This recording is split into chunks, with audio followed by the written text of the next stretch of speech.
Good afternoon.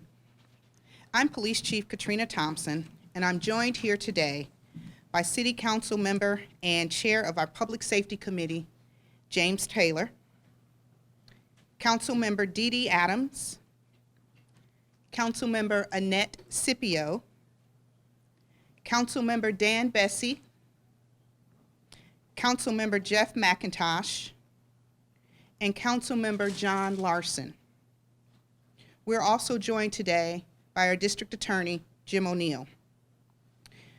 We are here today to support the community and share the information that we can about the event of yesterday's homicide. Before I get started, I'm going to ask that Council member and Chair of Public Safety Committee, James Taylor, please take the podium.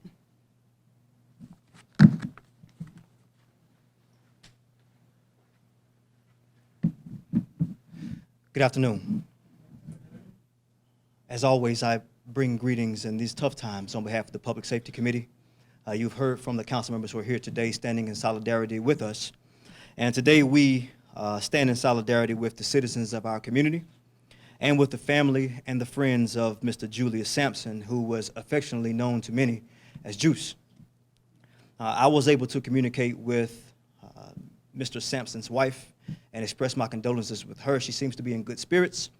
And I will say that, we stand together and we will do what we can to make sure that justice is served in this particular case. So together we express our condolences to the family, and we have one simple message to the community. We will not turn our city over to begin to operate in hatred. I can say with a degree of certainty that we will not turn our city over and walk around and live in fear. And lastly, we will do what we can to ensure that justice is served in this case. And I say this, and I know that the council and the public safety would agree. We pray that God continues to bless our city and to guide us through these tough times. And we look forward to hearing all of the details and the facts in this case. And we will not sleep, we will not rest until you know everything that it is to know. So thank you to the family for their perseverance, for having to endure what it must be like to lose a loved one. So I am here today just to stand up for them, to express my condolences. May God continue to bless the city of Winston-Salem.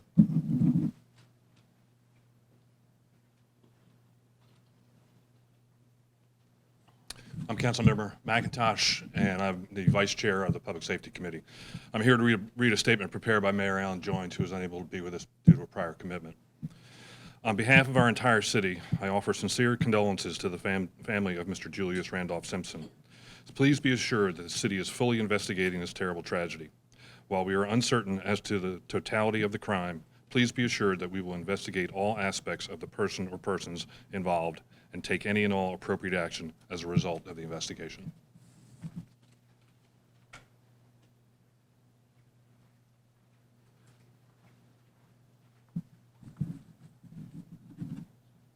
As most of you are aware, yesterday afternoon, a violent crime occurred at one of our local businesses.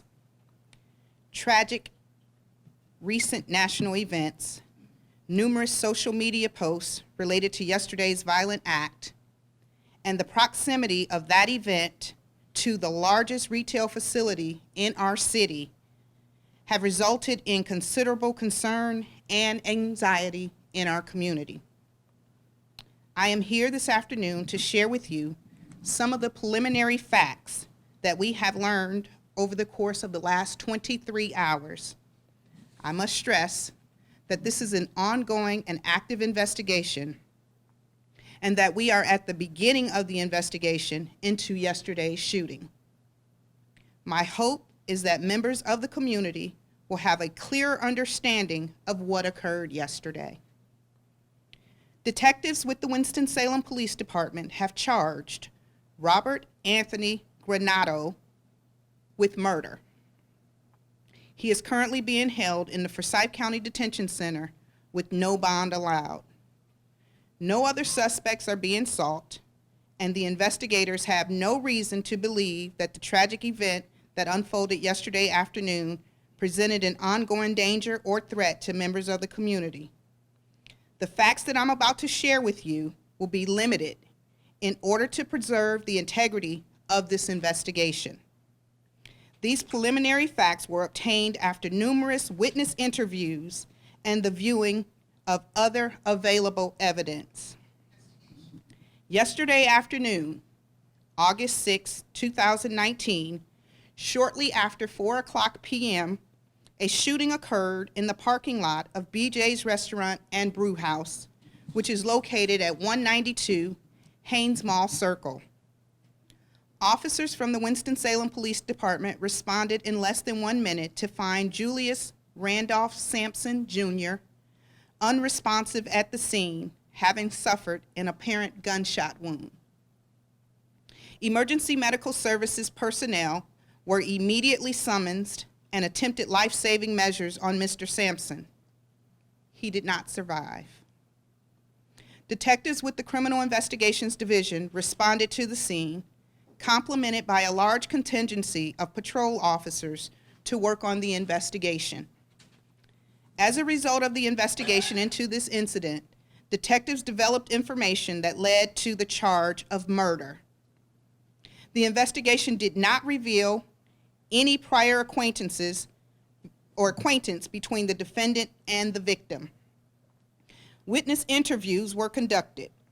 Information continues to be gathered to ensure law enforcement has all possible information in their possession before final charging decisions are made by our district attorney's office. Robert Granado was physically detained at the scene and patrol officers arrived within minutes. My purpose in speaking with you today is to provide early and accurate information to our community.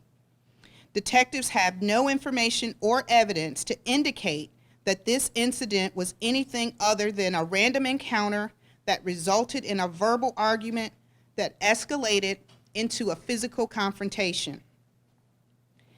As all too often the case, this argument concluded with deadly results. In the days and weeks to come, detectives will continue to investigate this incident in an effort to gather and examine all evidence related to this crime. Those detectives have and will continue to work closely with prosecutors with the Forsyth County District Attorney's Office to bring the investigation of this crime to the appropriate conclusion. There is information that a racial epithet was uttered during this incident. The investigative findings thus far indicated that this term was allegedly uttered by both the suspect and the victim in the heat of the argument. Detectives have found no evidence to indicate that this crime was motivated by race.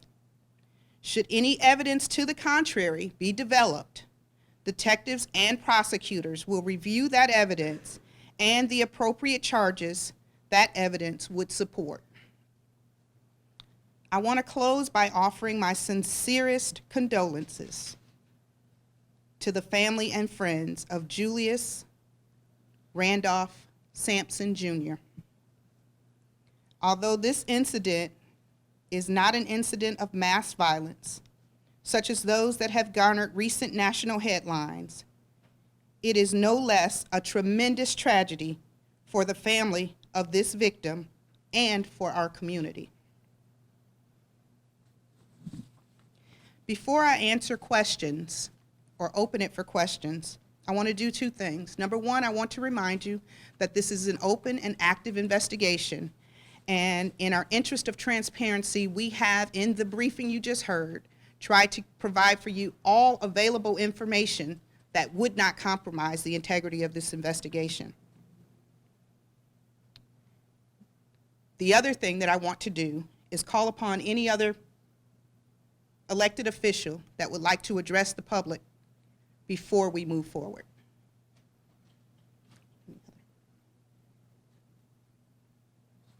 Having seen no others, oh, I'm sorry, Councilmember Bessie.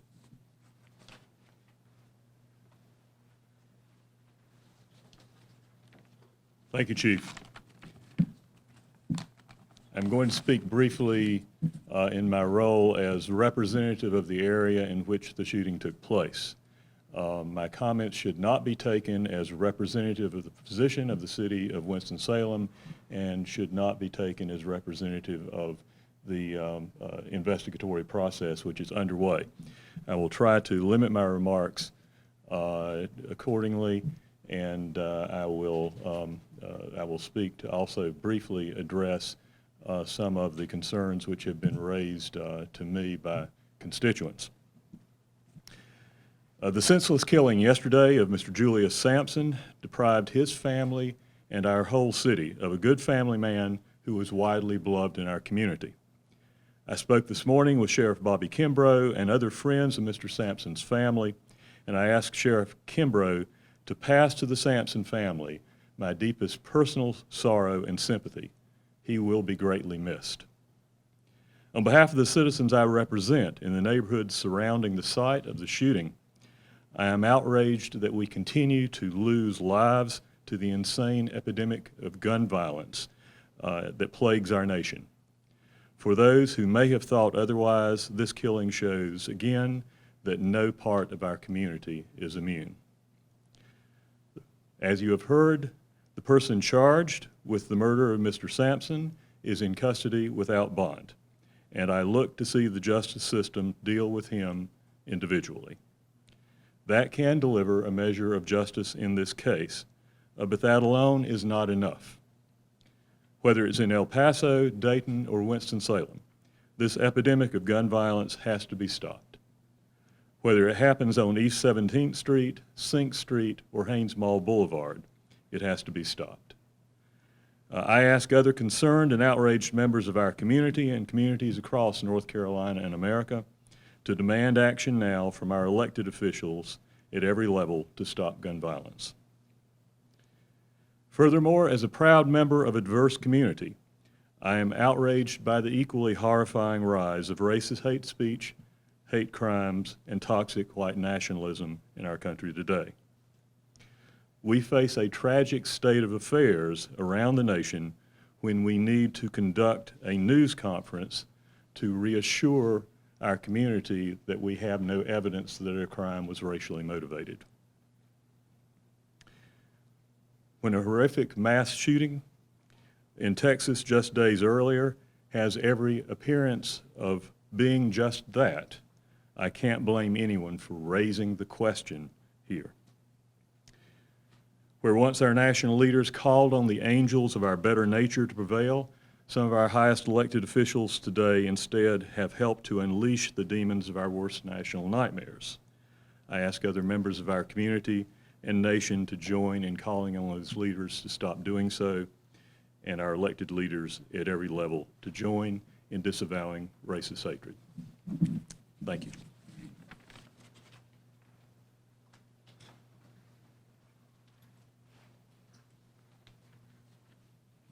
Now I'm going to call upon District Attorney Jim O'Neill.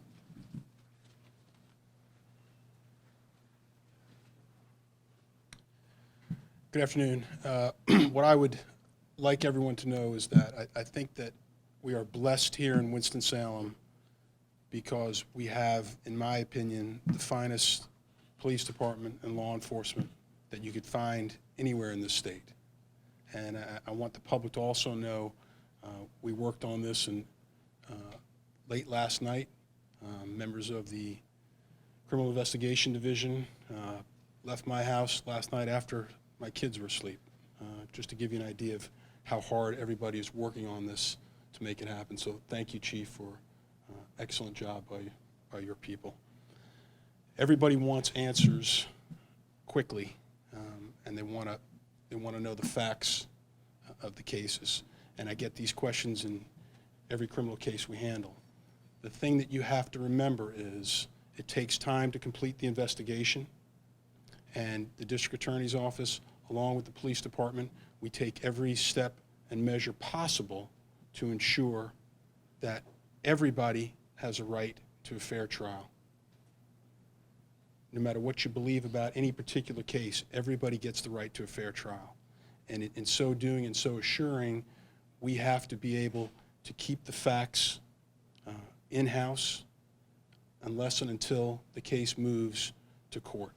So we ask and the community to be patient, allow the facts to play out.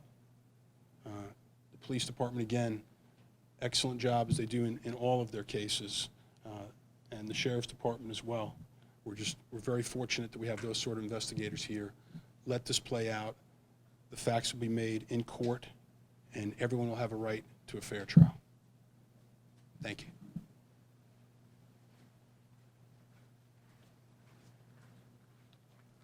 Captain Henry Gray is here to speak on behalf of our Sheriff Bobby Kimbrough.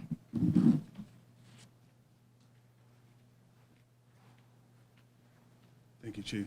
Good afternoon. Sheriff Kimbrough sends his condolences to the Sampson family, and also we'd like to show our support for the Sampson family as well as the Winston-Salem Police Department. If they need anything, our doors are there for them. Thank you very much.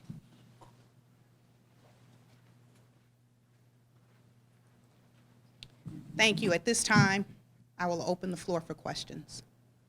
Can I ask you, based on your earlier comments, I'm presuming at this point in the investigation, if I acknowledge this early, that you're not going to be pursuing a hate crime charge in this case? So the question is, at this point, will we be pursuing hate crimes charges in this case? What we have found thus far does not indicate that this incident was racially motivated. We are continuing to gather information about the case, and our investigation continues. Should something change during the course of the investigation that support the charge of hate-related crimes or any other crimes, we will be working closely with our district attorney's office to seek those charges. Yes. We've heard that from various people that this started because Mr. Sampson was defending a female bartender. Can you speak on that? I'm going to ask Captain Tolley, Captain Steve Tolley, the captain over the Criminal Investigations Division, to step forward. Good evening, folks. My name is Stephen Tolley, and I have the privilege of being the captain of the Criminal Investigations Division. Mr. Hewlett, I heard your question.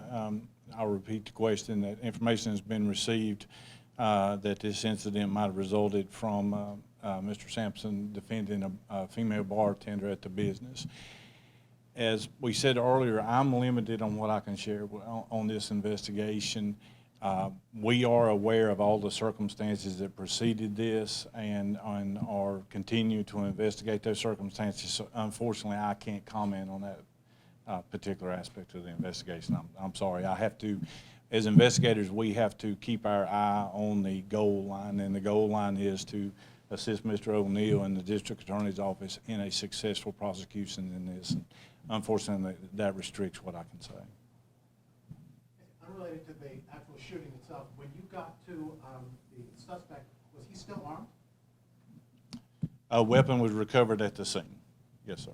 On the person or on the ground? Nearby. Nearby? Yes, sir. So did he put up any kind of, did he try and escape, or did he give himself up? No, sir. We didn't encounter any resistance from the suspect when we arrived. Did he have the gun in the restaurant, as far as you know? I can't comment on that. I'm sorry.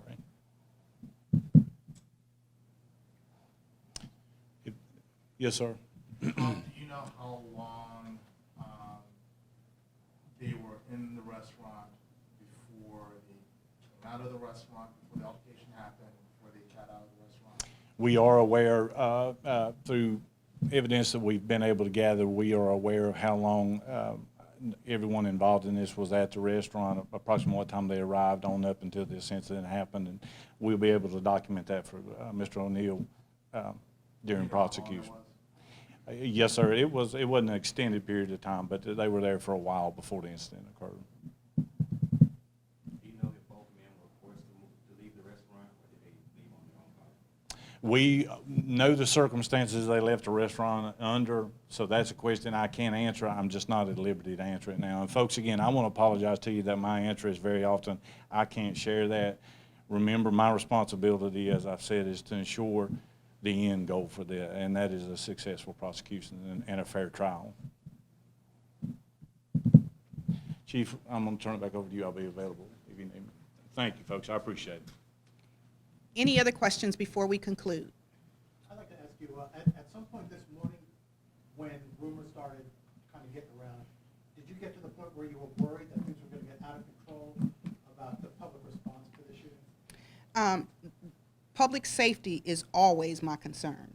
And so in conversations, and again, we have a very robust criminal investigations division, as well as strong investigators throughout our department. So we were aware, and also talking to other members of our community and leadership, so we were very well aware of what was going on, and we wanted to make sure that we had a handle and was able to get out and get the information out as accurately as possible. I want to say our department is, and we will continue to be, about facts.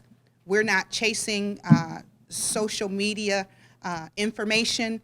Of course, we use social media to help us in our investigation, but we all know that information in social media does not have to always be factual to be out there. And so while we do consider all information, including that is found on social media, we are truly following the evidence in the investigation in order to get to that end goal.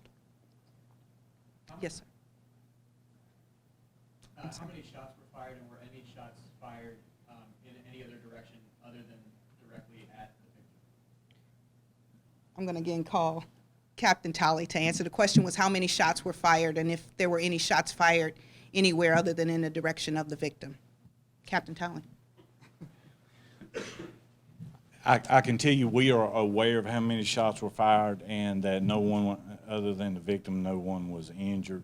I can't comment on the exact number and the direction, other than we are ballistically able to document the number of shots that were fired. Do you have access to video inside or outside from BJ's? Are you using that in your investigation? We would use all evidence in our investigation. That would be witness statements, any video that might exist. Certainly, we would view that too. So.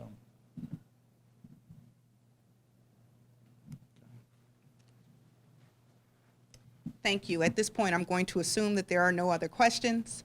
I want to remind the public that if you have any information regarding this investigation, please contact our agency at 336-773-7700 or Crime Stoppers if you want to remain anonymous at 336-727-2800. Also, I want to take this time to thank our city manager, Mr. Lee Garrity, and Assistant City Manager, Tasha Logan Ford, for their support with our department throughout this incident. Thank you.